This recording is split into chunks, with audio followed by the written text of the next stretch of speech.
Sejam bem-vindos a mais uma live sobre a conservação como negócio, que é uma iniciativa da Jataí Capital e Conservação, que é uma rede multidisciplinar de profissionais que oferece soluções inteligentes para a geração de valores a partir de ativos socioambientais em áreas privadas.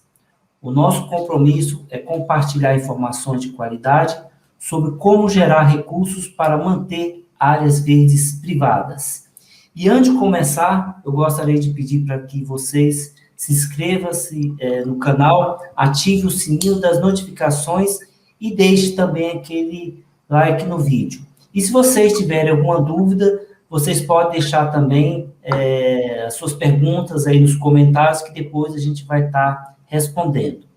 E para começar esse nosso vídeo, eu vou chamar aqui o nosso convidado de hoje, que é o José Sávio Monteiro, advogado ambiental, coproprietário e gestor da RPPN Pedra da Mina, que fica localizada no município de Queluz, no estado de São Paulo, na qual se encontra o cume Pico da Pedra da Mina e seu lado paulista, e a nascente do Rio Claro com sua extensão, protegido pela RPPN, na região da Serra Fina e na Serra da Mantiqueira.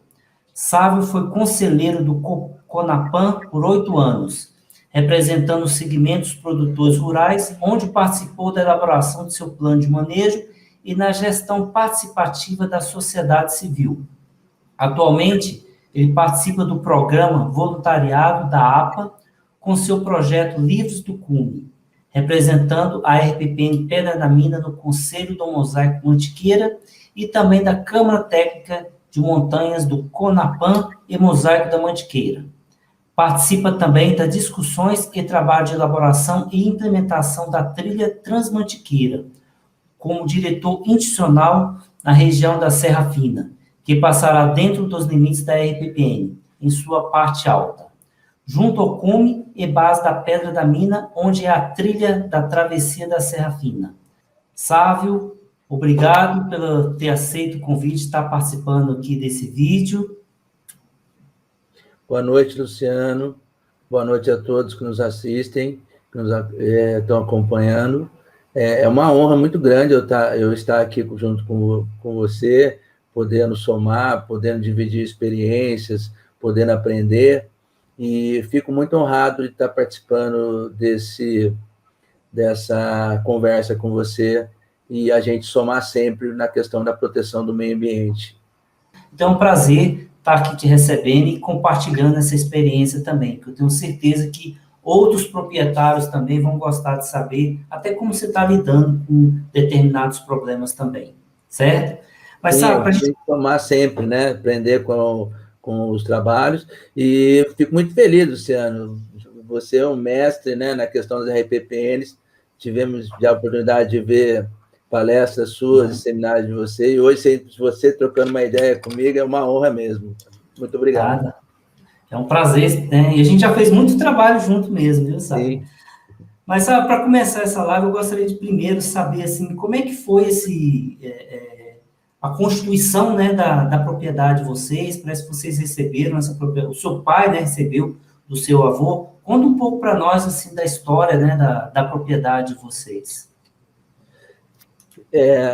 A propriedade da nossa família, ela tem o nome de Fazenda Jabuticabal, e ela fica no município de Queluz, no estado de São Paulo, no Vale do Paraíba, né? Na região da Serra da Mantiqueira Paulista. E meus avós paternos, principalmente meu avô, já tinha uma origem rural do meu bisavô, e em 1945 ele adquiriu uma porção de áreas, de terras, nas cristas nas cristas das montanhas, e ali no bairro do Entupido, em Queluz, que dá acesso à Serra Fina. E adquiriu, e lá tinha a parte de baixo que era pasto, e era como gado de invernada à época, né? Tinha a sede mais perto da cidade e o pasto de invernada na serra. E em 1955, o meu pai, que é o saudoso Ivan Jardim Monteiro, e meu avô era Vigílio de Paula Monteiro, meu pai fez 18 anos, e daí ele tinha um irmão, que era um pouco mais velho, 20 e poucos anos, e daí o meu avô conversou com eles e já resolveu a questão de divisão de bens da família. E meu pai ficou com a parte da serra, aonde se localiza a propriedade da fazenda de Jabuticabal, e o meu tio ficou com a propriedade que estava mais com a sede, com as instalações. E com isso, meu pai começou a lidar lá com a área com meu avô, ele doou para os filhos, mas com o fruto das propriedades, mas eles começaram a trabalhar, e meu pai veio a casar em 59 com a minha saudosa mãe Lúcia Maria da Amaral Monteiro, Lúcia Monteiro, e daí, com isso, tiveram meus irmãos em 60, 61 e 62, e sempre, a vida toda, foram à fazenda, né? E construíram aquele espaço maravilhoso, né? Que a gente tem lá no sentido de trabalho e amor pelos meus pais, por todo o histórico deles lá. E além de ser agraciado por Deus da questão da beleza natural. E daí meu pai, desde 55, ele é dono dessa área, através dessa questão de doação do meu avô paterno, e começamos a trabalhar. Meu pai sempre teve atividade nessa área, e a parte de cima da propriedade, que é a parte alta, sempre foi protegida, até por uma questão até do acesso, uma série de coisas. E a mata, que era a mata na parte de baixo, sempre meu pai procurou proteger também, só usando como produção da fazenda 1/3 dela. E passou o tempo, em 2000 teve a questão do SNUC, né, que regulamentou a unidade de conservação particular, a RPPN, e a gente teve a oportunidade de conhecer sobre isso e optar por nosso pedido de criação, que ocorreu dia 15 de março de 2001, junto ao IBAMA do governo lá federal, do Ministério do Meio Ambiente, que no caso era em São Paulo, salvo engano, que foi protocolado. E a história é assim que foi adquirida a propriedade. E daí, daí tem a questão do prazo da criação dela, da forma de criação, do pedido, o que ocorreu, para a gente chegar onde a gente está hoje, graças a Deus, no sentido de a RPPN é reconhecida oficialmente. Certo. E essa vontade de criar uma RPPN surgiu mais com o objetivo de preservar a pedra da mina, né, sabe? Conta um pouquinho para nós, né, como é que foi realmente, qual foi o principal objetivo da criação da RPPN, e se o processo para criar uma RPPN foi fácil, foi tranquilo, e quais são o que você achou ali que mais prejudicou, vamos dizer assim, nesse processo de criação da RPPN? Ou se não teve também nenhum tipo de impedimento? Então, quando ocorreu lá a promulgação da lei do SNUC em 2000, coincidentemente, teve um trabalho do geógrafo da USP, um estudante à época, o Lourenço Bagini, que ele fez uma pesquisa e foi configurado e constatado que a pedra da mina não tinha altitude que estava constante nos livros oficiais. E foi verificado que, por São Paulo, a trilha para chegar à Pera da Mina era pela nossa propriedade, né? No caso, a trilha do Rio Claro. E daí foi aonde a gente começou a entender melhor o que poderia fazer oficialmente para proteger aquela área, né? Se o Estado poderia nos dar alguma guarita para que a gente pudesse ter um reconhecimento de caráter protetivo e legal daquela área, abrangendo até a imposição legal da reserva legal e APP. A gente queria dar o agasalho jurídico para ter a segurança também, para a gente poder fazer a melhor forma de proteção naquela área e o amor que toda a família tem pelo local. O meu pai, no caso, com a minha mãe, foram que criaram a RPPN. Nós temos uma segunda geração de filhos, que no caso sou eu e as minhas duas irmãs. Infelizmente também eu tenho um irmão que já partiu, que já faleceu, José Ivan da Amaral Jardim Monteiro. E aí também estamos na segunda geração, mas está vindo também a terceira geração. A terceira geração são 8 netos. Então, é uma família, né, que sempre foi criada aprendendo um amor por esse local, pela natureza, e agora, com a passagem dos nossos pais, a gente está já na segunda geração, dando continuidade a essa reserva. Que lá atrás, o que aconteceu nesse trabalho, como envolveu essa questão da medição e, ao mesmo tempo, também a gente já estava vendo um caráter protetivo dessa área, coincidiu tudo de uma vez só. Teve um geógrafo também de São José, o Mário Lúcio Sapucaí, também estudioso da montanha, fez até um livro de mestrado na Unicamp, Turistificação da Pera da Mina, em 2006, parece que antevendo muita coisa. A gente conheceu ele mais próximo, e daí, numa conversa, ele nos passou a questão de informações sobre RPPN. Daí nós começamos a pesquisar.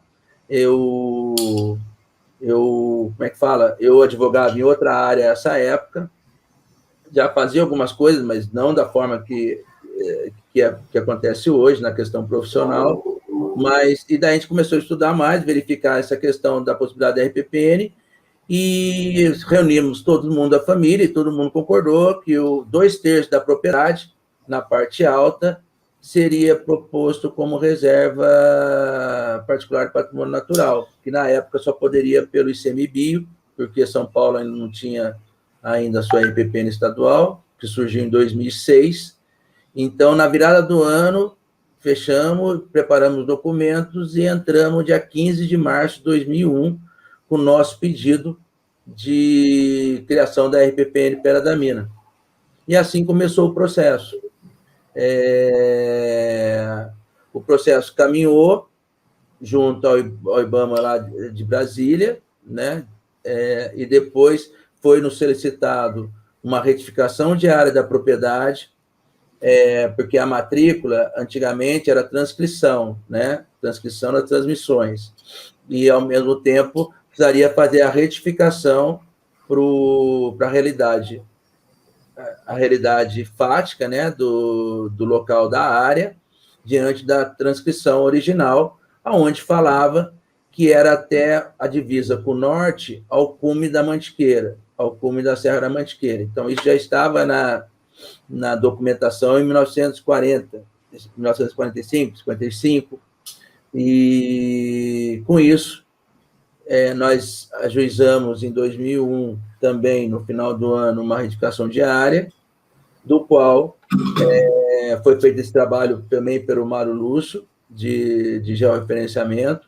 Na época, só fez a retificação na época, de georreferenciamento eu fiz agora, há 3 anos atrás, não, já eu fiz faz tempo, mas eu registrei agora, depois da morte dos meus pais. Isso atrapalhou um pouco. E daí conseguimos provar a verdade, né, que a propriedade realmente estava intramuros, que existia agora uma ativa legal que poderia configurar a realidade realmente da área, de acordo com a descrição que antigamente era a de corpos, né? E agora a questão de precisão passa a ser a de mensura. E daí fizemos esse trabalho e ajuizamos, pegamos concordância de todos os vizinhos e, ao mesmo tempo, o promotor pediu a perícia, concordamos, e, ao mesmo tempo, o perito confirmou, não só aumentou, como ele foi mais preciso, ele aumentou mais 6 hectares, então ficou 897 à época da retificação. Dentro desse 897, 632 hectares é a área da RPPN. Então, é uma área expressiva dentro da propriedade. E a diferença é o que ficou como área de produção. Fora as APPs, fora a questão legal ali, que também tem muito rio nessa área que ficou como produção. Então, tem uma grande área protegida na propriedade. E também como RPPN. E esse trabalho foi feita a perícia, confirmou, o promotor concordou e o juiz sentenciou com procedência do pedido e oficialmente eu registrei o tamanho da propriedade no cartório de 897 hectares. E aí voltamos o processo para Brasília e tal, mas daí o tempo foi passando, o processo no fórum durou uns 2, 3 anos, até eu registrar tudo, até ficar tudo documentado em cartório.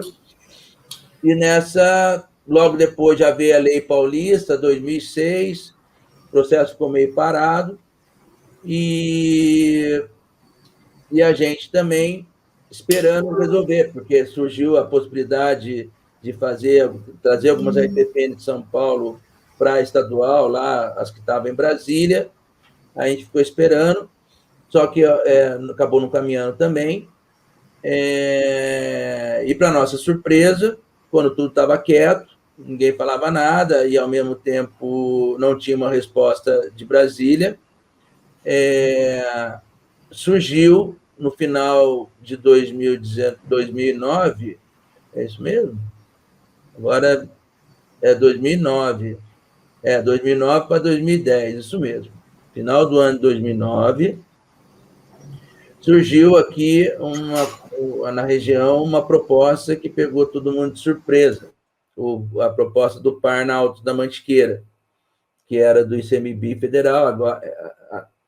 Então, aí tinha já sido criado o ICMBio, né, através da medida provisória, na época, salvo engano, da ministra Marina, foi criado o ICMBio, e passou a ser o gestor da unidade de conservação, e, consequentemente, da APA aqui da Serra da Mantiqueira, onde está inserida aqui a RPPN Pera da Mina, que fica a RPPN fica em Queluz, divisa com Minas Gerais, com Passa Quatro, só que a APA, que gerencia o território ambiental desta área, ela fica em Itamonte, a sua sede, Itamonte, Minas Gerais, mas é uma APA federal que envolve Rio, São Paulo e Minas. E surgiu a proposta do ICMBio criar um parque nacional. E pegava uma grande área daqui da Serra da Mantiqueira, mais de 20 cidades, envolvia uma cidade mineira, São Paulo, um pedacinho de Resende só, mas São Paulo e Minas, muitas cidades, áreas que cobriam até chegavam à cidade, ou perto da cidade, no sentido urbano. E aí fomos pegos de surpresa, fomos tentar ver isso na audiência pública, o que estava acontecendo, e antes disso eu fiz uma pesquisa no processo para ver o andamento dele junto ao ICMBio, né? Porque ele foi para o autarquia ICMBio. E o processo estava parado um tempão, sem dar andamento. Então, eu fui assim para a audiência. E houve um levante, a gente entendeu que o processo não estava muito democrático e não estava muito claro, e a gente conseguiu, com o apoio dos prefeitos, a ter uma discussão maior sobre esse projeto. E a gente viu que não tinha muita coisa que não estava batendo do que falava, do que era a realidade, da questão do procedimento mesmo para se criar uma UC. Algumas coisas estavam passadas por cima, o estudo não era muito claro. Para você ter uma noção, Luciano, o nosso pedido em 2001, no IBAMA, que virou depois CMBio, na proposta do parque, estava escrito lá, RPPNs ou em processo de criação estão fora da área do parque. Eu falei, tranquilo, então tá de boa, fui para a audiência tranquilo. Só que, na hora que eu peguei o mapa da área de Queluz, que era a área que ia ser coberta pelo parque no município de Queluz, eu me dei conta que eu não existia. A propriedade dos meus pais, a propriedade da família, não existia. Lá estava como terra devoluta. Isso tinha passado um processo, transitado em julgado, sentença transitada em julgado é imutável pela Constituição. Regra, né? Foi julgado, ato de juízo perfeito e a questão, elas são causas inalienáveis, imutáveis, né? Ela não tem retorno. Então, eu tenho uma sentença transitada em julgado comprovando tudo isso, junto ao fórum, com o promotor e perícia, e faz um estudo e me excluem, né? E com isso, como se eu não existisse na área e não existisse o projeto da RPPN. Então, quanto a essa questão de ato jurídico perfeito, coisa julgada e sentença transitado, não tem mais discussão. Então, eu me vi ali, eu comecei a perceber que o processo não estava tão claro assim, existiam algumas coisas que tinham que ter mais clareza. E se a própria APA da Mantiqueira, que gere o território, já tinha, na época, salvo engano, 25 anos, não tinha criado seu plano de manejo, por que não trabalharmos com a APA para criar o plano de manejo dela e ver a necessidade do qual ser?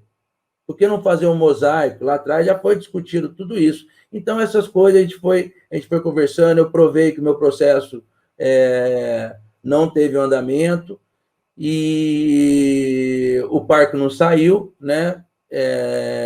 Não foi à frente, porque o processo também não estava muito claro. E foi importante esse levante aqui na região para mostrar isso aí, porque muita gente, à época, né, a questão que isso é muito perigoso, taxar as pessoas, né?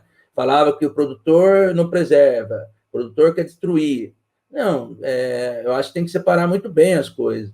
E a gente, como produtor rural, depois da história do parque, a gente já implantou e conseguiu muitas vitórias ambientais aqui na região da Serra Mantiqueira. A RPPN está sempre, Pera da Mina está sempre trabalhando com mais ações, conseguindo criar mais RPPN, depois eu falo.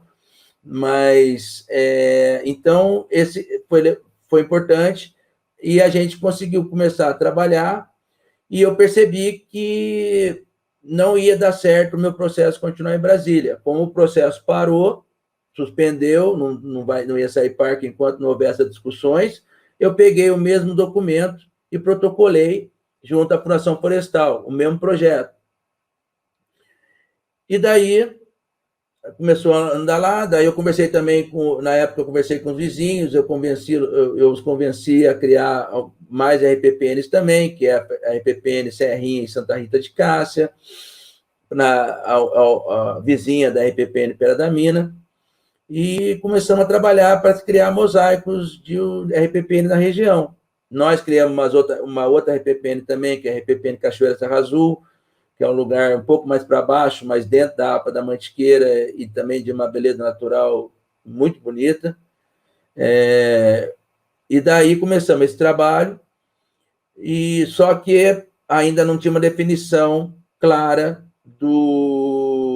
da definição do par na Alta Mantiqueira, se ia voltar a proposta, se não ia, se o governo tinha desistido, não tinha desistido, tinha sempre essa discussão, até que a gente pediu para a Fundação Florestal oficiar o ICMBio, ele oficiou, e o ICMBio deu uma carta falando que não havia impedimento nenhum em dar continuidade à criação da RPPN Pera da Mina na região, porque o ICMBio tinha feito uma carta suspendendo qualquer autorização, pedindo para a Fundação Florestal não criar nenhuma RPPN na região enquanto não estivesse discutindo a questão do par na Alta Mantiqueira. E a gente esperou, só que passaram-se 2 anos e ainda não tinha uma resposta. Eu acho que foi 2012. A gente a Fundação Florestal fez um ofício e o ICMBio respondeu que estava o caminho, não havia nenhum impedimento, nenhuma criação da RPPN. Daí ela andou. E daí teve a vistoria técnica no final do ano, salvo engano, acho que foi novembro, e depois os trabalhos finais aí de burocracia, de comissão, o processo administrativo, né, vai para o setor jurídico, vai para o setor ambiental, faz todas as pesquisas de mineração, né, do CETESB, infração, tudo isso, e finalmente, graças a Deus, glória a Deus, e também aos meus saudosos pais, né, em nome deles, em nome de toda a família, a gente conseguiu, depois de muita luta, muita mentira contra a nossa família, muita inverdade, muita maldade, vamos dizer assim, né? Porque a gente é criado quando tem que falar pela frente, as coisas são sempre na boa-fé, sempre com amor, é o nosso espírito. Mas, infelizmente, na época, inventaram mil mentiras da gente, inventaram mentiras. Eu fui vítima de fake news em 2010, na verdade é essa. E falaram que meus pais grelharam terra, falaram que meus pais esticaram a propriedade até o cume da Pera da Mina, que fez acordo com o cartório. Nós tivemos que processar o presidente da Federação Paulista e Brasileira de Montanhismo para que ele se retratasse, ele veio a Guará e se retratou. Então, muita coisa desnecessária, já que o principal objetivo é proteger a área. Então, a gente tem que focar sempre no meio ambiente em primeiro lugar. Importante é a proteção, importante é o amor, importante é que a gente entender que a gente está de passagem aqui nessa terra. A gente não é ninguém. Então, é obrigação nossa fazer o melhor sempre pelo meio ambiente. E nessa questão, em 2013, 17 de julho de 2013, nós tivemos a honra de receber na nossa propriedade em Queluz o então secretário de Meio Ambiente de São Paulo, Bruno Covas, hoje prefeito de São Paulo, junto com todo o seu operacional ali da secretaria, diretores, Fundação Florestal, toda a questão, aparato ambiental do Estado, mais muitas autoridades e amigos, nós conseguimos ter a graça de ser criada a RPPN Pera da Mina e a RPPN Cachoeira Serra Azul. Com isso, a gente tem 2 datas, uma data de 15 de março de 2001, que foi o protocolo inicial que começa a nossa história, e a data oficial, no sentido de criação mesmo, é a de 17 de junho de 2013, junto à Fundação Florestal. E a história de criação é essa, o amor pelos meus pais. Tivemos a graça, na época, eles estarem vivos, meu irmão. Então, foi uma consagração, um momento muito bonito mesmo, muito emocionante de todos nós, que vamos guardar para frente no coração e buscar inspiração para continuar. Nossa, que bacana essa história, viu, Safo? Primeiro, vocês tiveram que resolver toda a questão dos limites da propriedade, que não é fácil, né? Principalmente essa questão de você pegar a doença dos vizinhos, cartório, realmente é um processo muito complicado e muito difícil. Que isso daí, inclusive, é uma das grandes um dos grandes desafios que os proprietários encontram na hora de criar uma RPPN, que muitos proprietários, o que acontece? Tem problema fundiário na sua propriedade. Então, quando eles vão criar uma RPPN, eles têm que apresentar lá os memorial descritivo, tanto do imóvel como da RPPN, eles descobrem que não tem um memorial descritivo, né? Eles têm muitas das vezes, tem na escritura falando que sua propriedade começa em tal lugar, vai pela cerca do vizinho, e nisso daí, né? E nisso daí, o que acontece? Quando ele vai fazer o georreferenciamento, a área pode estar maior ou menor, ele tem que retificar depois do cartório. E nessa de retificar, o próprio cartório exige uma série de documentos até para poder regularizar toda a situação. E além disso, daí depois que você resolve esse problema, tem a questão da sobreposição de uma possível unidade de conservação que, na época, o IBAMA queria criar justamente na propriedade parte de vocês, que foi um outro processo que foi realmente muito complicado, e até que se resolveu, passou tanto tempo, né, para se resolver, que ainda bem que o pessoal da Fundação Florestal, né, no estado de São Paulo, começou a criar a RPPN, e você pôde dar sequência por lá, né, e o final feliz foi a criação da RPPN perto da mina, que é um exemplo aí para toda a região. Ô, Luciano, você me permita só colocar mais um dado que é interessante? Você tocou no assunto que é verdade. Isso que foi feito, esse trabalho, que eu advoguei nesse trabalho à época, foi feito em 2001. 2001 eu já fui na Pera da Mina. Em 2001 eu subi pelo Rio Claro para fazer uma pesquisa de reconhecimento de área que estava sendo retificada. Então, não é fácil igual hoje. Foi feito um trabalho do qual eu comprovei que aquela área que estava em cartório do meu pai, com a minha mãe, porque, como você falou, as medidas não eram precisas. Você já teve lá na nossa propriedade, nos deu a honra, você vê que a serra está bem longe, né?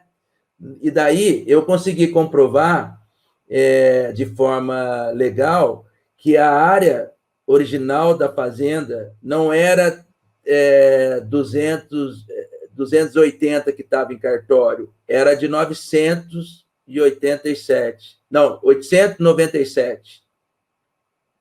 Eu consegui comprovar isso. Ficou comprovado através de perícia. Então, foi um trabalho muito legal mesmo, que abriu muita coisa e comprova até hoje o título da propriedade, que foi tão questionado à época da criação do Parna, na questão de fake news, né? Eu falo de forma tranquila, mas o bom, a vida vai ensinando a gente, né? Hoje eu não sou mais aquele garoto lá, que começou, né? Eu já estou cinquentenário, 50 anos, apesar que um pouco de vigor, mas a gente também vai aprendendo muita coisa na vida, é natural, né? A gente tem que evoluir, né? O ser humano evolui. Com certeza. É importante, eu percebo o seguinte, toda essa coisa, mas eu vejo que sempre a verdade prevalece, entendeu? Então, enquanto falavam mentiras, eu estava provando, e hoje está provado o trabalho que a gente constrói e procura fazer em conjunto com toda a região aqui, nada isolado, mas é aquela história, né? A gente tem sempre que seguir nossa intuição, nossa verdade, nosso compaixão e trabalhar com amor pela natureza, que as coisas caminham no seu percurso natural. Com certeza. E aproveitando essa questão que você falou aí dos trabalhos, né, que vocês desenvolvem aí na RPPN, eu sei que o plano de manejo, né, vocês já fizeram e já foi aprovado, inclusive, pela Fundação Florestal. E, além dessa questão da preservação que vocês têm, quais são as outras atividades que vocês desenvolvem hoje na RPPN ou que pretendem, né, no futuro, estar desenvolvendo?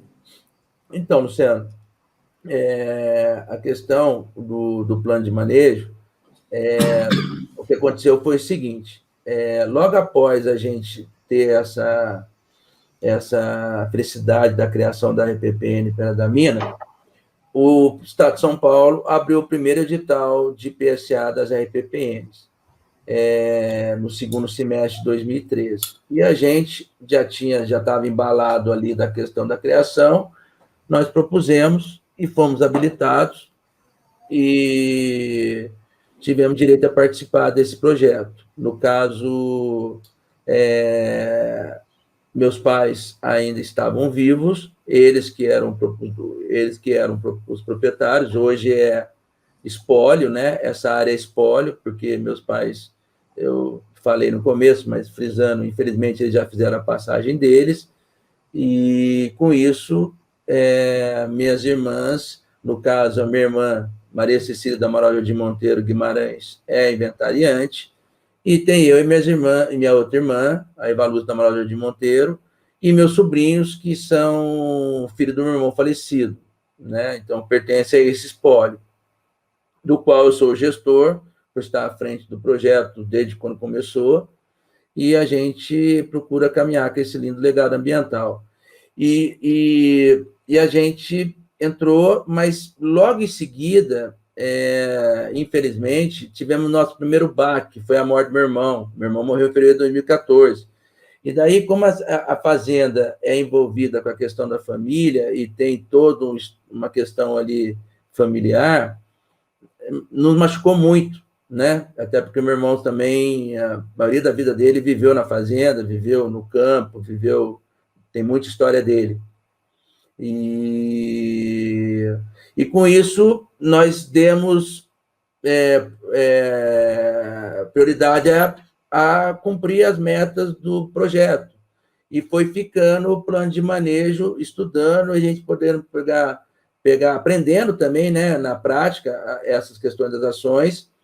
E daí começamos o nosso trabalho de plano de manejo em 2018, num trabalho, mas uma coisa que é interessante, Luciano, é que a gente está sempre atuando na defesa da questão do meio ambiente, na proteção, e sobre o plano de manejo, a gente sempre fez o melhor que pôde para fazer. Só que, às vezes, a gente acaba fazendo de uma forma e acaba sendo pressionado por isso de outra, mas de forma até que a gente procura mostrar a verdade e, ao mesmo tempo, cumprir com as nossas ações. Então, em resposta à norma legal, né, e o projeto da CAP-RPPN, que me permitia eu criar o plano de manejo durante o projeto, né, apesar da questão da legislação do SNUC e a questão da própria lei paulista, eu tinha a possibilidade de criar o plano de manejo durante o projeto. E assim eu fui adquirindo experiência, adquirindo trabalho e, ao mesmo tempo, trabalhando em outros conselhos. E, graças a Deus, em 2018, numa reunião na Fazenda, onde discutiu a questão de zona de visitação da área, tivemos também a oportunidade de tê-lo com a gente lá em Queluz em 2016, né? Saudoso Paulo Oliveira, da APO de CMBio, onde você nos deu uma aula e foi muito gostoso e aprender, e a interação que ocorreu, muita gente, muita troca de ideias, foi muito salutar e de grande aprendizado aquilo lá, que a gente conseguiu focar na questão do plano de manejo, tinha acabado de ter essa mudança, né, mais flexível para o proprietário, mais fácil, e começamos a trabalhar, e graças a Deus também conseguimos fechá-lo, e ele acabou agora sendo homologado em 3 de agosto de 2020, através da portaria 79 2020, 79/2020, pela Fundação Florestal. E agora, mas logo após veio o fogo. Nós tivemos um incêndio ano passado na Serra Fina, né? A gente posso tocar daqui a pouco um pouco mais sobre esse assunto, mas para focar, então temos plano de manejo, que esse ano a gente já está planejando muitas, até para estudo da área de recuperação do incêndio, a gente já está planejando e até executando algumas ações em campo para poder a gente verificar a trilha na vegetação na parte de baixo, arrumar com placas, verificar o trajeto. A gente já começou a trabalhar na trilha do Rio Claro na parte de baixo e também trabalhar com os demais atores da Mantiqueira, aqui na APA Mantiqueira, sobre a zona de vegetação lá em cima, onde passa a travessia de Serra Fina, futura trilha da Mantiqueira, para que a gente possa melhor zoneamento lá e a melhor forma com os demais proprietários rurais da região, a melhor forma de zoneamento e regulamentação de uso daquele território pós-incêndio. Então, a gente está nesse trabalho. Então, tem mais coisas que eu posso falar, mas tem muito trabalho pela frente para ver a melhor forma de recuperação e regeneração da Serra Fina. Entendi. Mas hoje vocês não estão trabalhando com a questão de visitação, né? Não, oficialmente não, mas a gente pretende, assim que arrumar alguns detalhes da infraestrutura que precisam ser arrumados. Mas a gente vai abrir para visitação na área do Rio Claro, e em cima também vai trabalhar com a renovação de uso, que já é uma zona de visitação na parte alta, né? Então, ali também vai, mas com dois tipos de controle diferentes. Lá em cima não tem como controlar, é impossível. Controlar, que eu falo o seguinte, lógico... A visitação, né? Peraí, eu me expressei mal, desculpa, eu falei uma coisa e pensei outra. Lógico, vai ter um controle lá em cima, através das portarias com as demais cidades lá de Minas, com proprietários. Isso nós estamos já costurando isso, criamos a Associação Proprietária Serra Fina, os proprietários lá estão se mexendo, tem interesse em criar RPPNs também do lado de Minas.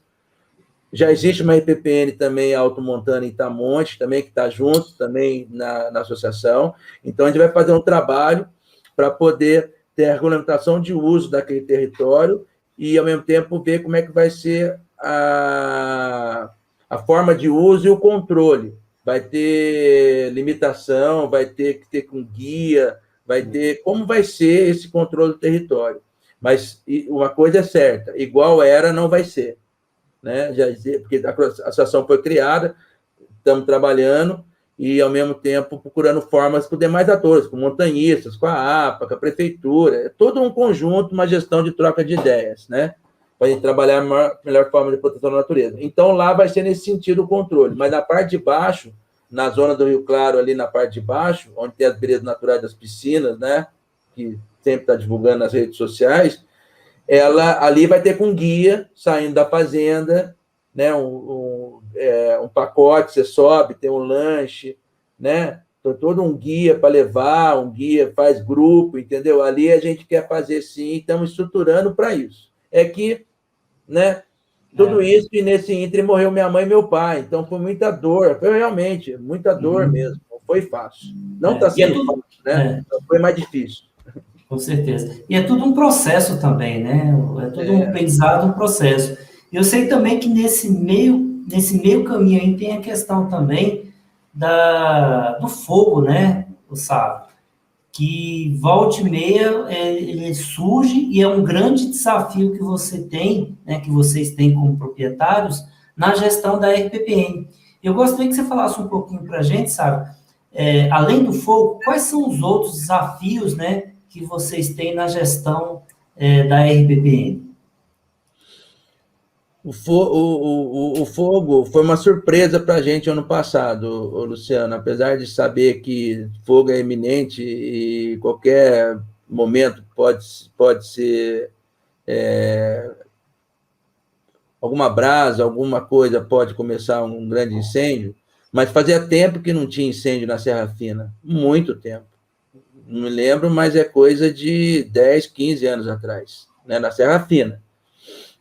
Que eu estou falando, né? Aqui no maciço da Serra Fina, da Serra da Mantiqueira, porque aqui, das montanhas, tem o maciço de Itatiaia, que é no Rio de Janeiro, onde é o Parna Itatiaia, o Parque Nacional, também tem o maciço da Serra Fina, onde está o cume da Pedra da Mina, e tem o maciço Marins de Itaguaré, que é o cume de Itaguaré e do Marins, né? Itaguaré, Cruzeiro, Marins, Piquete, que agora se tornou MONA, né, Monumento Natural Mantiqueira Paulista, a ser gerido pela Fundação Florestal.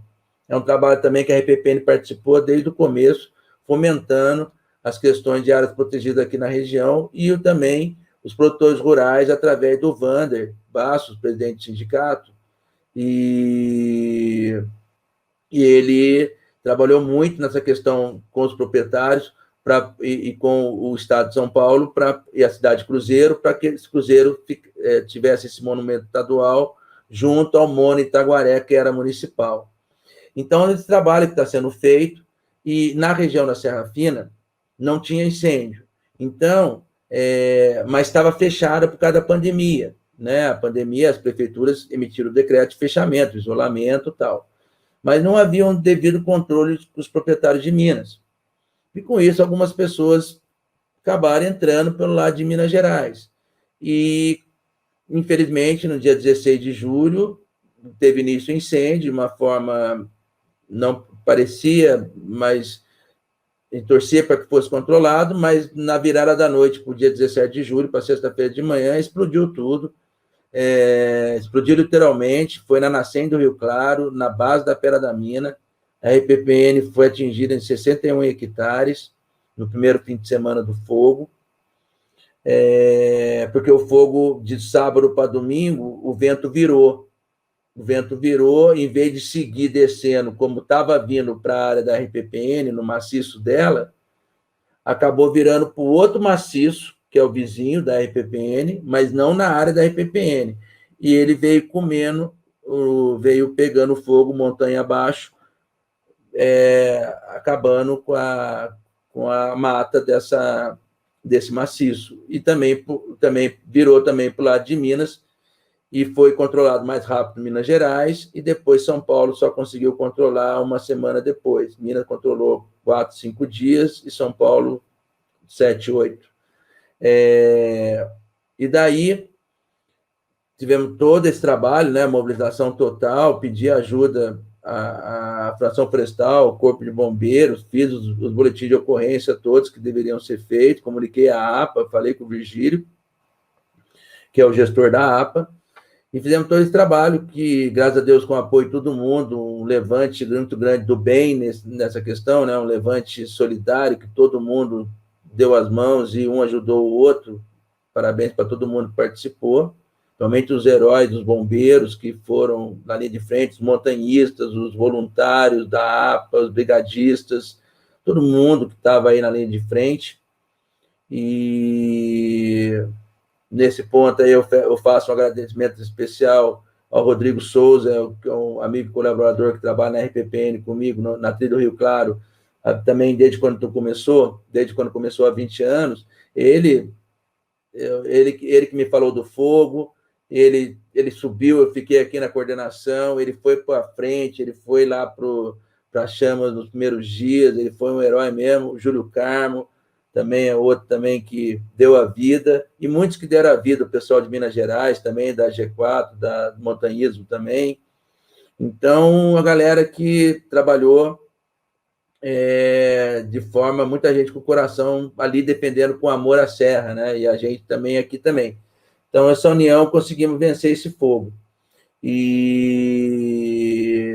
antes do fogo, o que eu mais tinha e tenho ainda, só que o fogo pegou uma dimensão maior. Agora, para o projeto de recuperação, todo o trabalho de recuperação dessa área. Caçador, Luciano. Aqui, infelizmente, na região é comum, esse vetor preocupa muito. Eu já encontrei várias pegadas de caçador, acampamento recém-levantado, acampamento, né? Recém-saído, 1 dia, 2 dias. Então, vira e mexe, a gente tem encontrado alguns sinais. Já diminuiu, antes era mais, mas tem um trabalho muito legal da Polícia Ambiental aqui em São Paulo, que é o SIM-RPPN, junto à FREPESP, a Fundação Florestal, onde as RPPN são parceiras da Polícia Ambiental e vice-versa, e para a gente poder ter esse apoio na região. Então, a Polícia Ambiental sempre está passando na área, sempre está passando, ajuda muito no bairro, em toda a área da cidade. O pessoal vê que a Polícia Ambiental está andando, está atuando, e a gente trabalha em conjunto, em parceria, né, com todo mundo. Mas é um vetor que preocupa muito, e porque ela é divisa com Lavrinhas, que já sai em cruzeiro, e aquela região ali é uma região de muito caçador. Então, temos placas, temos avisos, temos muita coisa, mas vamos tentar fazer mais ações em campo para poder cada vez mais diminuir essa questão. E o resto não tem muita, não tem muito criação de gado, isso já é uma área bem longe da reserva. O proprietário do lado também tem RPPN, então, quer dizer, já facilita isso, né? Ele mesmo também faz proteção da sua área lá na sua propriedade. E torcer, né, para a gente fazer um bom trabalho aqui de regeneração, para melhor uso do território aqui do maciço, da Serra Fina, onde fica a RPPN na parte alta do cume da nascente do Rio Claro. Bom trabalho de recuperação no Rio Claro, porque foi queimada a nascente, uma boa área dele, na parte de cima, né, logo depois da nascente. E torcer para que a gente possa não ter mais fogo aqui na Serra Fina. É isso. Certo. Pô, que bom, então, que vocês tiveram, né, um apoio do Estado, né, tanto para combater o fogo, e também tem essa questão dos caçadores, que tem o pessoal aí da Polícia Florestal que dá, né, que circula aí pelas imediações aí da propriedade, que dá esse apoio, né, Sávio? Isso é super importante. Legal isso daí. Agora, com relação à questão de recursos financeiros, você recebe alguma coisa aí do Estado com relação ao PSA? Então, no primeiro edital, nós recebemos o programa, né, que foi feito.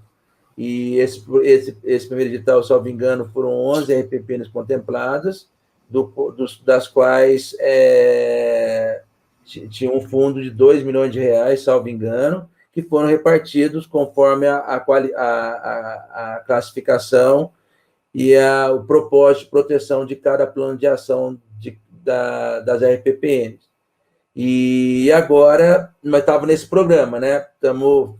Já fechamos 5 relatórios, já concluímos o programa, estamos esperando a última liberação da quinta etapa, que é liberado por etapa. Você propõe as ações que você quer implantar, como placas, como vigia, como acero, como área de abrigo, primeiros socorros, brigada de incêndio, criação de áreas onde possa ter alguma ação de treinamento de brigada de incêndio, uma série de coisas que você coloca, e o Estado faz a sua pontuação, analisando a área protegida, a importância da área, o conceito de preservação naquela área, se tem uma UC junto, no caso nosso aqui, tem a APA, né? Isso já conta ponto. E daí a gente espera receber esse dinheiro para ajudar na implantação dos novos projetos da RPPN, a gente poder caminhar. Está aberto o terceiro edital agora, e a gente vai avaliar a questão da participação, mas a gente deve participar também.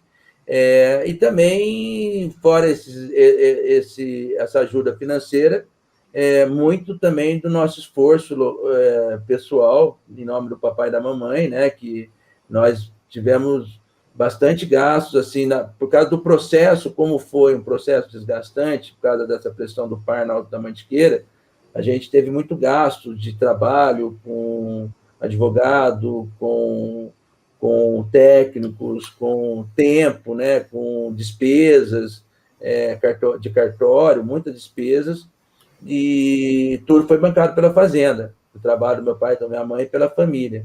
Então, ali é uma coisa que é importante, o PSA, essa questão da viabilidade econômica é de suma importância, ainda mais no mundo de hoje, que a gente está vivendo essa crise de pandemia e, ao mesmo tempo, dificuldade de recursos para cumprir o propósito da criação da área e cumprir o seu plano de manejo, e também obedecer às normas legais, né, das ações que você tem que fazer, ainda mais eu como gestor, representando a família. Mas, ao mesmo tempo, o que nos caracteriza lá a ligação com a área é o amor. né? O amor que dá a sensação que não tem preço, né? Vale a pena fazer, e esse amor que meu pai e minha mãe sempre tiveram, sempre nos ensinaram, e por isso que já tivemos muita... A conta ainda não fechou, vamos dizer assim, né? Mas é importante agora que novos trabalhos apareçam, a gente consiga... Tem vários projetos que estão sendo idealizados e alguns até já começando a caminhar, que depois, com calma, eu vou colocar para todo mundo. E a gente quer implantar esse plano de manejo da questão das trilhas para poder aberta a visitação, até ter uma questão de sustentabilidade lá para o território, né? Uma questão de renda ali para desenvolvimento sustentável ali, com guia, com tudo bonitinho lá, com a questão de guia credenciado, guias que conhecem muito bem a região e trabalha com amor ao local. A gente tem esse princípio, né? A gente trabalha, mas sempre quem está junto tem que ter essa mesma empatia de amor, né, de querer o bem, de estamos juntos e sempre somar para a gente crescer junto e ajudar na preservação da área aí.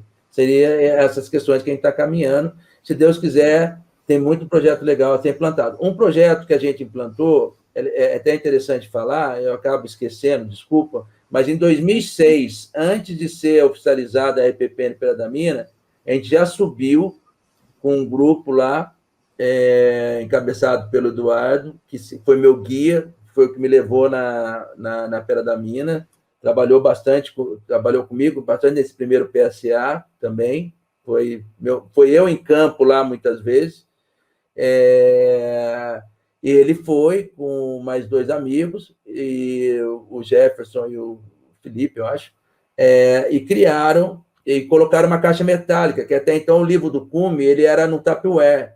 E a gente, com essa expedição da Pera da Mina, antes da RPPN, oficialmente, né, falando, mas já tinha o pedido em 2001, nós fizemos a caixa metálica, que está até hoje. Hoje, o livro oficial do Cume da Mantiqueira tem o slogan da RPPN Pera da Mina e o slogan do Conapan e da APA e do ICMBio.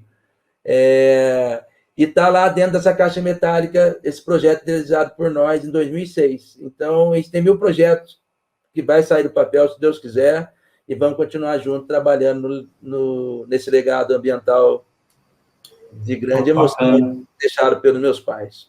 Oh, legal, viu? E com certeza estão bastante orgulhosos de vocês, viu? Estão fazendo um excelente trabalho. E que bom também o Estado de São Paulo, né, com essa questão do PSA, está apoiando os proprietários de RPPN, né?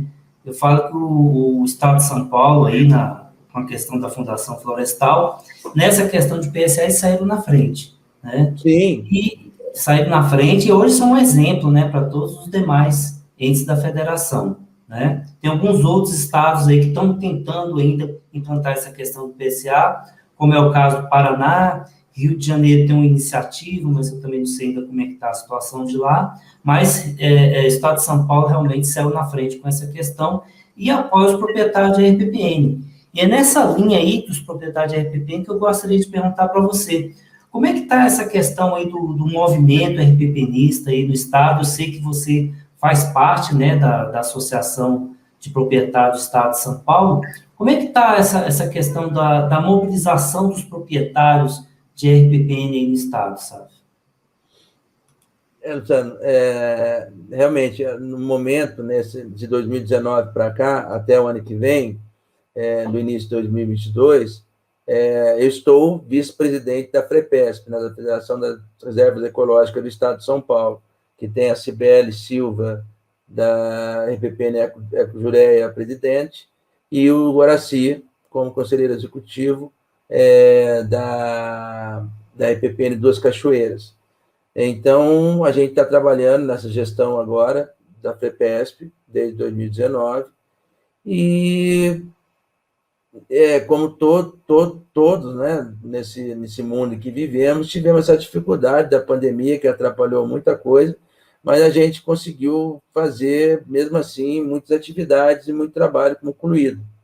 E, infelizmente, a gente não teve assim, um envolvimento muito grande dos demais RPPNistas, né? Até é compreensível nesse momento que todo mundo passa, né? Muitos perderam entes queridos, essa aflição, não sabe se está com Covid, se não está, se põe máscara, se não põe. Tudo isso aí quem está vivendo, né? Que é de conhecimento público notório mundial, isso é compreensível. Então, tem gente que gosta de ficar mais guardado ou está com outras questões, mas a gente sempre buscou uma forma de pedir mais apoio de todos, para interagir mais, né, nessa questão que São Paulo tem mais de 100 RPPNs, associado da FREPESP, não passa de, acredito eu, por volta de um quinto, ou quase 2/5, mas não chega a isso. Então, é muito pouco até pelos benefícios prestados, né? Esse PSA, por exemplo, lá atrás, na antiga gestão da FREPESP, foi trabalhado muito junto com a Fundação Florestal para criar esse PSA na questão de todo o trabalho. E a FREPESP tem uma parceria, um termo de convênio de parceria com a Fundação Florestal, que já vem de anos, né? Então, a FREPESP sempre trabalhou junto com a Fundação Florestal. Os governos anteriores fizeram um belo trabalho. Na época também não existia pandemia, então haveria possibilidade de mais seminários, mais encontros, coisa que a pandemia dificultou a todos nós, e a gente procurou fazer alguns trabalhos através da internet, lives e também muitas reuniões com a Fundação Florestal, com outros órgãos, para que a gente pudesse trabalhar em alguns projetos, desenvolver alguma atividade para os RPPNistas. E é assim que a gente procurou trabalhar, né, nesse período agora de 2020. Sábado teve a Assembleia Anual da FREPESP, e foi apresentado o relatório, foram debatidas várias questões, e a gente continua agora nesse segundo ano, no segundo para o terceiro ano, na frente da gestão. Mas eu entendo que, assim, se for olhar uma questão macro, os RPPNistas deviam se envolver mais no processo, ser mais ativos, para a gente, juntos, conseguir trabalhar mais junto ao governo e trabalhar procurar mais benefícios, mais coisas, para poder engariar mais proprietários também, para criar mais RPPNs.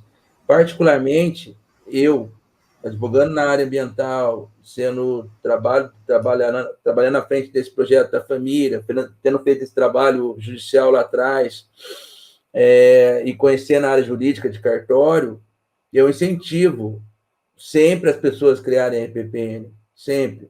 Trabalho com isso, já consegui convencer os meus vizinhos, convenci uma vez um cliente meu a criar uma RPPN, tem uma outra RPPN que é Luz também, da família Bevilacqua, que está para sair também, uma área bem considerável. Só de RPPNs em Queluz, Luciano, a gente tem uns 1.500 hectares, somando com essa área que está para sair. Oficialmente tem 1.300, mais ou menos. Então, quer dizer, são áreas consideráveis ali no mosaico, ali na Serra Fina. Então, é um trabalho. Eu tento trabalhar com o sindicato, dando palestras, né? Já fiz algumas lives para fomentar a questão das RPPNs e explicar para os leigos que a RPPN é proteção integral, não é o fato de ser particular, eu estou cumprindo a mesma função de um parque nacional.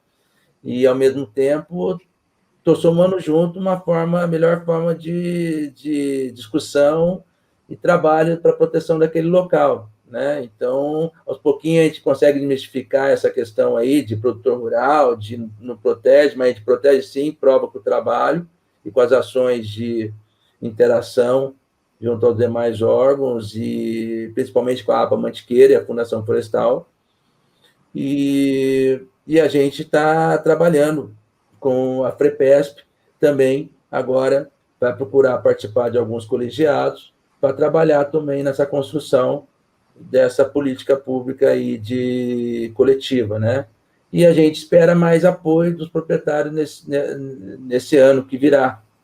A gente tem incentivo agora do PSA também, então a gente vamos trabalhar, tentando angariar e tentando convencer mais gente a participar, mas, de fato, os proprietários poderiam, e a gente entende, mas eu falo por mim, né, também, eu acho que a gente poderia sempre na vida fazer um esforço a mais, buscar um algo a mais, já que a gente recebe benefícios por isso, né? Então, acho que podia ser mais participativo e, ao mesmo tempo, ajudar mais a gente a trabalhar, né? Temos que somar junto, afinal, o propósito é o mesmo, a proteção do meio ambiente.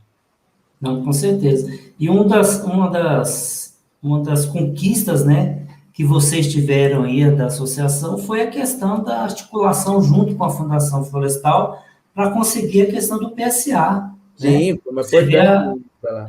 a importância que tem dos proprietários se juntarem, se criarem uma associação para poderem estar correndo atrás, né, ou lutando, brigando, sei lá como é que pode se falar com relação a isso daí, mas para tentar conseguir junto ao governo esse tipo de iniciativas, né, que é sempre muito importante, né? E o que a Não, foi gente muito vê importante também... a atuação da FREPES na época.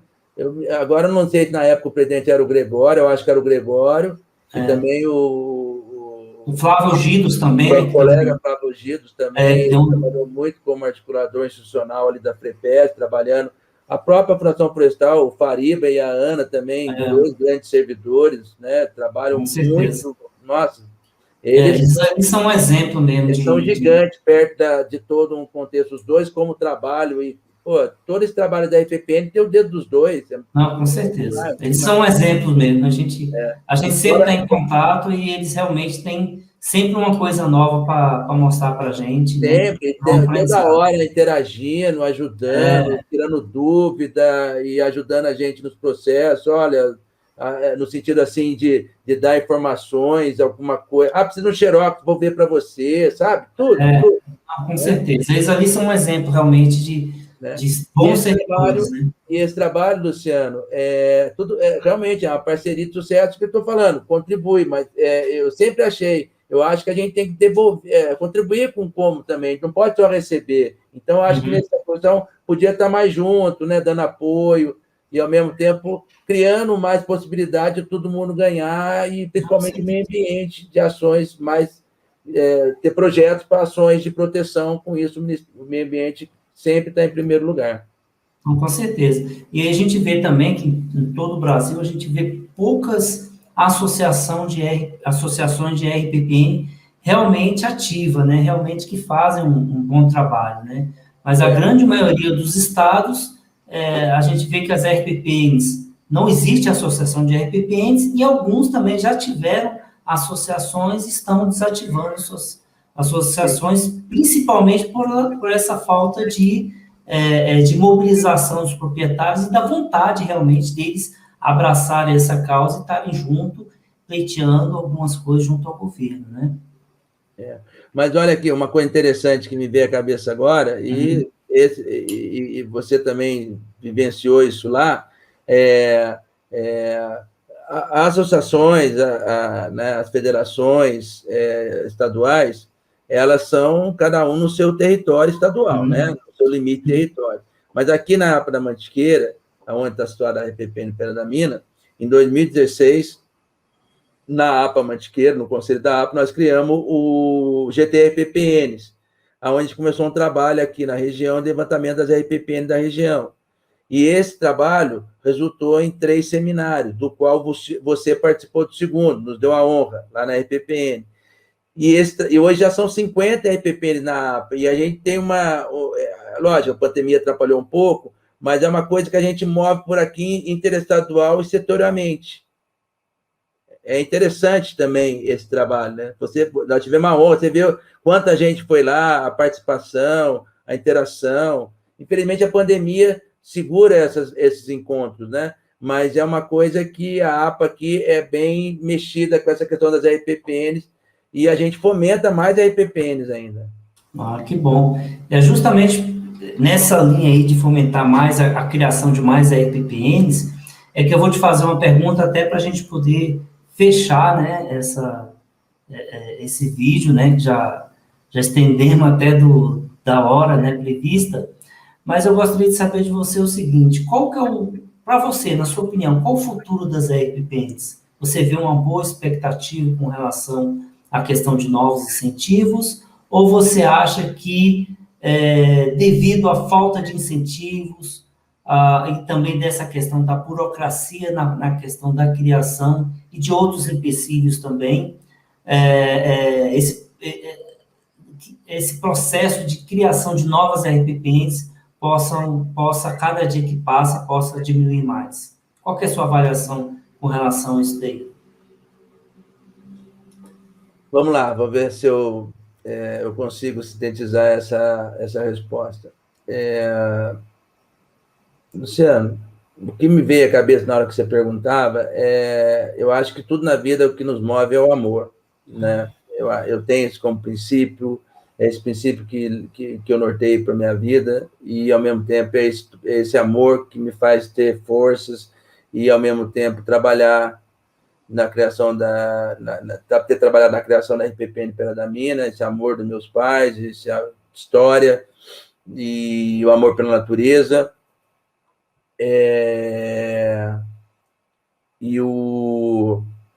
E a questão do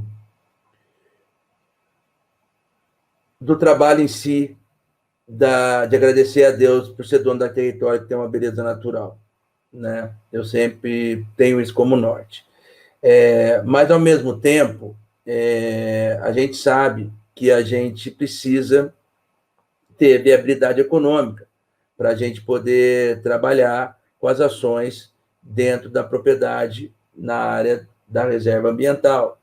Então, o que acontece? No meu modo de entender,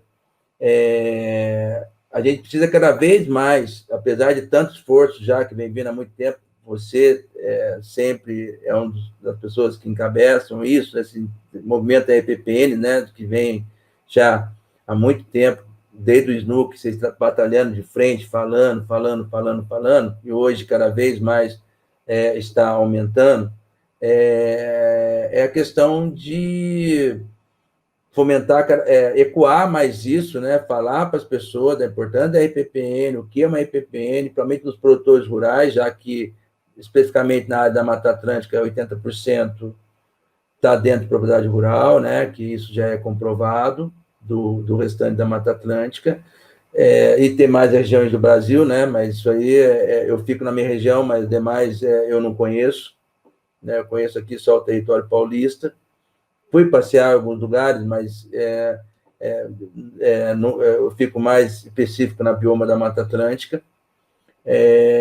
E, com isso, a gente trabalhar com ações com o governo ou com outras parcerias para ajudar eles na criação das reservas, com as questões, tentando ver com as prefeituras um trabalho de política pública local.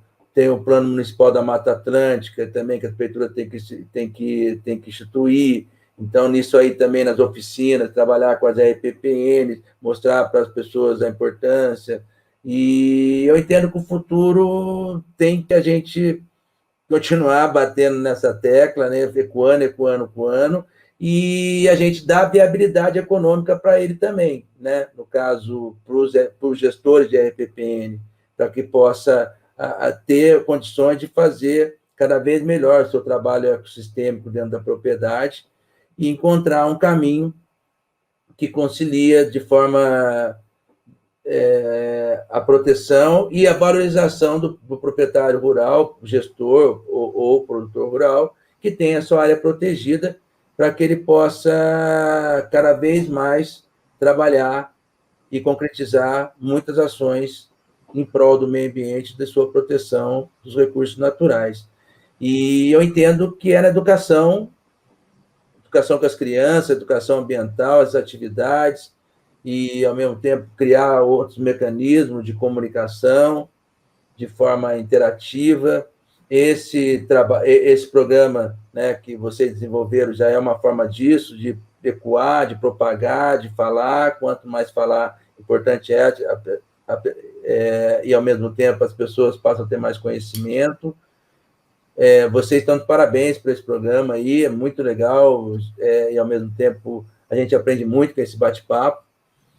e fazer com que as pessoas se conhecem, assim, mostrar para o proprietário que ele pode criar sua reserva, que não é um bicho de sete papão, ele vai também ter a possibilidade de ter benefícios econômicos com isso, e, ao mesmo tempo, está trabalhando na proteção efetiva da natureza, que não tem preço, né? Eu entendo que a gente aqui tem essa missão, entendo como missão de manter protegido essa obra divina que nosso Criador nos presenteou. Então, é uma coisa mesmo de sentimento, de crença, e, ao mesmo tempo, a gente possa ter possibilidade, produzindo água, produzindo florestas, produzindo ar, né, na questão das áreas protegidas, toda a biodiversidade também da riqueza que é de pesquisa, né, da fauna e da flora, a gente também possa ser recompensado por isso e, ao mesmo tempo, ser valorizado por esse nosso trabalho tão importante aí em prol da sociedade como um todo e do mundo.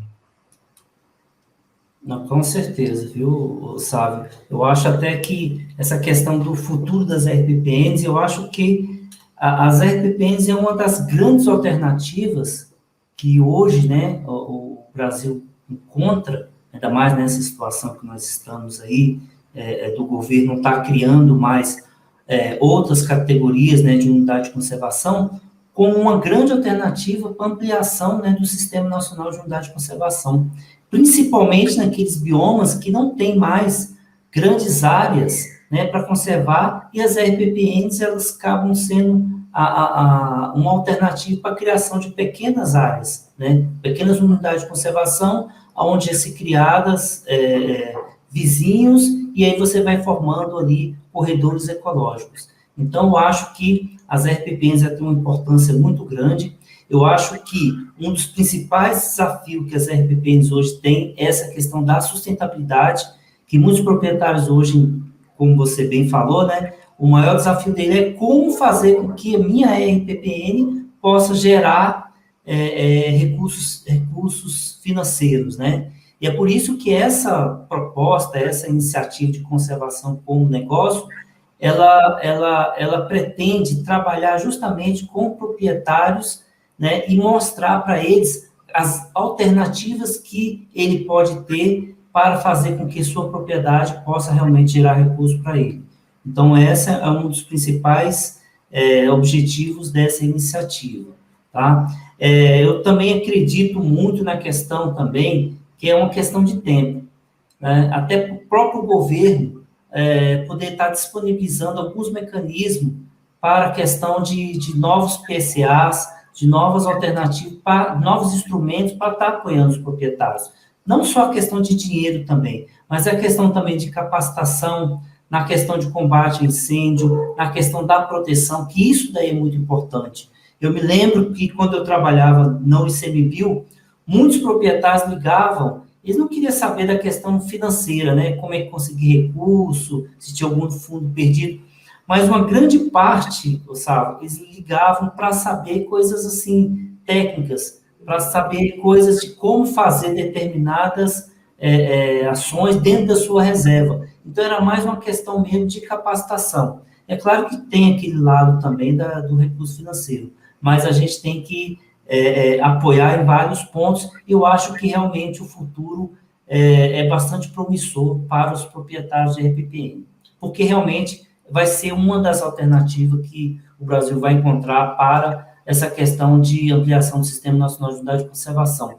Mesmo porque, para você criar uma unidade de conservação é muito complicado, porque você tem a questão da gestão, você tem a questão da regularização fundiária, e a RPPN, o governo não tem que fazer a regulação fundiária da área, e muito menos fazer a gestão, porque a gestão está por conta do proprietário. Então, isso é uma grande, foi uma sacada muito legal que aconteceu lá em 1990, quando saiu o primeiro decreto de criação de RPPN. Que nem era RPPN, né? Era outro nome, né? Antigamente eram os refúgios particulares de animais de vida silvestre. Maurílio, tinha outras, Tinha outra Luciano, me portaria. permita só complementar aí o que você estava falando, justamente, mas daí, esse lado, você tem uma experiência muito grande na área pública, né, como na época que você trabalhou lá na questão do setor da EPPN, então você tem muito conhecimento disso. Mas é isso mesmo, porque, de fato, a EPPN ela faz uma função do Estado. O Estado não paga nada por isso. Paga PSA, mas o PSA vem de fundo de poluição, não vem do Estado. Então, quer dizer, quem está pagando é o poluidor. Foi uma sacada genial aí desse programa PSA Paulista, onde todo mundo o meio ambiente é mais protegido e, ao mesmo tempo, o proprietário é valorizado e o Estado é um mero repassador de recursos, no sentido que não onera o contribuinte. Então, é muito interessante. Agora, essa linha mesmo, salvo engano, né, as EPPNs é o C que já é o tipo da UC que mais cresce no Brasil, né? Não estão saindo muitas áreas públicas, né? Como o C, não estão sendo criadas. Então, é gratificante. A gente que está na área, por mais tipo assim, é voluntário, né? É uma coisa que não é o meu sustento, até que não tem nem como ser, mas porque eu tenho a minha função profissional de advogado, mas é mais amor, é tudo muito mais voluntariado e do que qualquer outra coisa, por amor mesmo. E a gente, é lógico, busca viabilidades econômicas, porque é um conceito para o Estado muito mais barato, que você não precisa apropriar, né? Como você falou, não tem que fazer a retificação da área e contratar novos servidores, e assim o proprietário trabalha na proteção e nada mais natural que ser valorizado por isso. Então, essa questão aí desse trabalho aí é muito interessante, dando alternativas de viabilidade econômica, a gente possa trabalhar e é o que eu falo, o importante é que no final o meio ambiente seja mais protegido, é isso. Não, com certeza. Claro que tem muita coisa para avançar, né, Sávio? A gente tem aí quase 30 anos, né, de programa de criação de RPPNs e tem muita coisa para avançar. Mas tem algumas coisas que já estão andando, já existe uma forte tendência aí, um forte movimento para tentar fazer com que os processos de criação de RPPNs se tornem muito mais simples, né? Então, tenta se desburocratizar e também com essa questão também de incentivos aí, tá surgindo aí algumas expectativas aí bastante promissoras aí para os proprietários de RPPN. Agora é uma questão realmente de aguardar, mas que logo, logo vai ser algumas coisas bem interessantes, tá?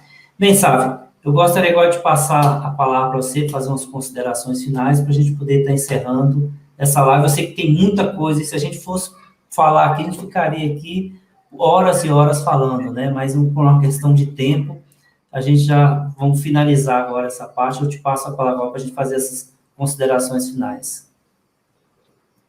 Luciano, nem vi o tempo passar, o tempo passou muito rápido. E tudo que é bom, né? Às vezes é rápido demais, né? Mas eu só tenho que agradecer. Você sabe há quanto tempo eu acompanho o trabalho seu, a gente se conhece e sempre te admirei. Estou muito feliz de estar trocando essa conversa, falando de RPPN, esse bate-papo entre a gente aí para aprender. E honrado também de estar aqui representando a minha família nessa história do projeto RPPN Pera da Mina, que, como eu falei, ela foi criada em pedido de criação 15 de março de 2001, e agora, esse mês, 15 dias atrás, ela completou 20 anos do seu pedido de criação, então são 20 anos de história. Infelizmente, com a pandemia, isolamento, a gente não pôde fazer nada presencial, mas a gente fez um post de comemoração e agradecendo principalmente nossos saudosos pais, que são idealizadores do projeto e proprietários da área e que criaram a RPPN Pera da Mina e a RPPN Castilho da Serra Azul. Mais especificamente, a Pera da Mina é uma honra representar minha família. Deus nos presenteou com esse presente da natureza, que a gente procura cuidar com todo amor, dedicação, trabalho. Não é fácil. e, ao mesmo tempo, mas com garra e determinação, a gente consegue caminhar dentro do nosso propósito. Então, agradeço especialmente a Deus, primeiramente, por estar com saúde, em respeito a todos, no momento que nós estamos passando aqui no Brasil, nesse momento de Covid, com muita gente sofrendo, morrendo, famílias tristes, com perdas. Então, isso é importante lembrar, porque quando se lida com a natureza fica, nós vamos, né? Nós estamos de passagem. Isso, para mim, ficou de uma forma totalmente nítida com a passagem dos meus pais e do meu irmão. Então, isso me reforçou ainda a ver o nosso pequeno tamanho perto da natureza e configurar mais ainda a questão primordial de proteção e trabalhar com isso, né, nos nossos recursos naturais. Então, eu agradeço muito a Deus por tudo, pela saúde, e agradeço também aos meus pais, né, meus saudosos pais, pela criação que deram a mim, meus irmãos, minhas irmãs, valores de amor, de caráter, de trabalho, de perseverança, de fé, de luta, e, ao mesmo tempo, querer bem ao próximo. Isso é importante, e levo isso comigo e procuro passar para a terceira geração tanto esse amor pela natureza, quanto essa questão de caráter, de valores, para a gente poder sempre caminhar de uma forma conjunta, e com isso a gente levar esse lindo legado ambiental e procurar sempre trabalhando em parceria aqui com a APA Mantiqueira, com a Fundação Florestal, com os demais órgãos de associações, sindicatos rurais, associação de montanhistas, ONGs ambientalistas, prefeituras locais, prefeitura de Queluz.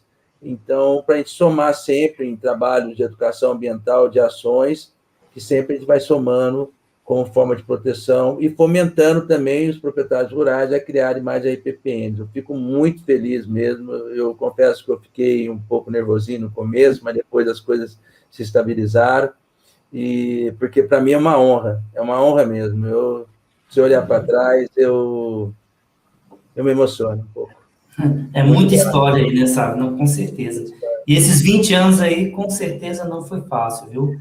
Bem, mas eu agradeço, viu, mais uma vez, por você estar participando aqui desse vídeo. Eu queria dar um abraço Parabéns. especial no final, Luciano. Você desculpa, mas eu Ok. lembrei agora, não posso. Eu já ia falar, Ok. mas daqui a pouco... Então pode falar, pode. Então, uma pessoa que muito também nos ajudou nesse processo, um trabalho muito importante que ele fez na questão de apresentação da RPPN para as pessoas, né, mostrando o nosso trabalho, acreditando nesse nosso processo também. Na época, a gente tinha uma parceria com o Eco Solidário, que é o Jefferson Rocha de Oliveira, que trabalhou muito nesse processo da criação da RPPN, nos ajudou muito, somando esforços também. Muita gente nos ajudou, Luciano. Eu quero fazer agradecimento a todos, em nome dele, a todos. Você também, já trocamos outras ideias também, né? Você deu umas dicas para mim de plano de manejo, lembra disso? A gente trocou ideia de telefone. Então, é muita gente somando, graças a Deus, esse amor dos meus pais inspira a todos que nos apoiam, e a gente fica muito grato a todos, viu? Que Deus abençoe a todos nós mesmos. E muito grato a todos que nos ajudaram, todos sabem quem são, e a gente sempre... Eu tenho um lema que eu falo: juntos somos mais fortes, unidos cuidamos para futuras gerações. É isso que a gente faz nosso seguir. Com certeza. E é um negócio interessante, sabe, que é o seguinte, o pessoal fala não de RPPN, quem acaba se envolvendo com essa questão das RPPNs acaba não saindo mais. Não sei se você verdade isso. Porque, na verdade, o que acontece? Se cria-se uma rede de amizade, né? Uma rede de pessoas que falam da mesma coisa com tanto amor, com tanta paixão, né? Que a gente acaba se envolvendo um com o outro, acaba criando uma rede, você acaba conhecendo pessoas do país inteiro, com várias realidades, com várias histórias, e isso daí acaba fazendo com que essa questão das RPPs, mesmo que a gente passe por determinados momentos em que a gente o governo não se crie muita RPPN, ou que tenha alguns problemas, a gente acaba se juntando e um dando força ao outro, e as RPPNs passam por aquela fase e elas continuam caminhando até hoje. Hoje já são 30 anos de RPPN, já se passaram por vários momentos, por vários governos, e ela está firme e forte, e eu acredito que ela só tem a crescer cada vez mais, as RPPs em todo o Brasil. Não só crescer em números, né? Mas crescer na questão também da qualidade também, a cada dia que passa as RPPs, os proprietários estão se capacitando